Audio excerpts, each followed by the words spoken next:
မိသားစုလို့ပြောတာမှာအဲ့မိသားစုတော့ငါသွားချင်တယ်ဒီမိသားစုတော့ငါမနေချင်ဘူးလို့ရွေးချယ်လို့မရဘူးသားစုဆိုတဲ့အရာကိုကရွေးချယ်ရတာမဟုတ်ဒါပေမဲ့အဲ့မိသားစုတဲ့ရောက်လာပြီဆိုရင်တော့သင်ဟာရွေးချယ်ပြီးတည်ဆောက်လို့ရမိသားစုဆိုတာလွယ်လွယ်လေးအိမ်တော်ပြုတ်လိုက်မိသားစုမဖြစ်ပါဘူးခင်ဗျကျွန်တော်ပြောပြမယ်ကျမ်းစာဘယ်လိုပြောလဲဆိုတော့စာလံ120အငယ်1ထဲမှာဒီလိုရေးထားတယ်ထာဝရဘုရားဒီအိမ်ကိုစောက်တော်မမူလင်စောက်တော်သူတို့ဒီအချင်းဒီလှုပ်ဆောင်ကြ၏ထာဝရဘုရားဒီမြို့ကိုစောင့်တော်မမူလင်ကင်းဆောင်တို့ဒီအချင်းဒီစောင့်ကြ၏ကြည့်မိသားစုဆိုတာဘုရားသခင်တည်ဆောက်တော်အိမ်ဖြစ်ဖို့အရေးကြီးတယ်ကြောင့်ဘုရားသခင်မတည်ဆောက်ဘူးဆိုအဲ့အိမ်ကအဆင်ပြေလို့ငါတို့နားလည်မှုနဲ့တည်ဆောက်မယ်ဆိုမှတည်ဆောက်ခဲ့တဲ့အိမ်တော်တော်များများပြဿနာတွေအများကြီးပဲ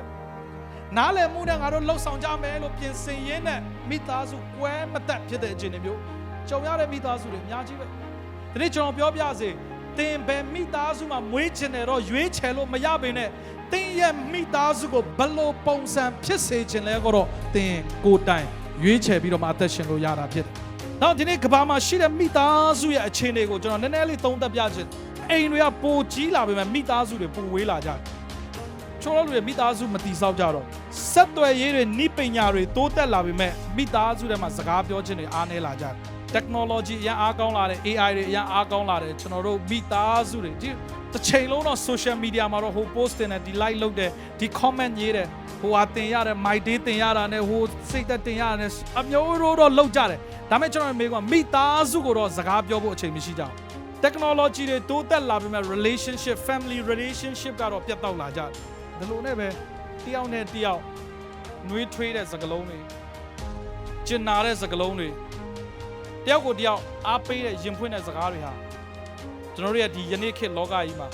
ပျောက်ဆုံးလာနေတယ်ဆိုရအောင်ကျွန်တော်ဒီနေ့သတိမူမိဖို့ရပေါ်ပြချင်တာဖြစ်ပါတယ်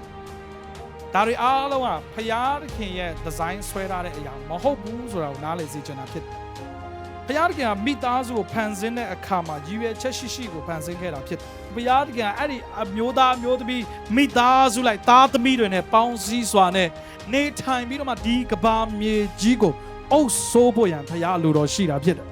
ကျွန်တော်ကိုယ်ဝယ်တော့ဖျားသခင်မိသားစုကိုဒီဇိုင်းဆွဲတဲ့အခါမှာကောင်းကြီးပေးပြီးတော့မှအုပ်ဆိုးခြင်းကို authority ကိုပေးလိုက်အဲ့ဒီမိသားစုအပြင်ဖျားပုံးထင်ရှားမှာဖြစ်တယ်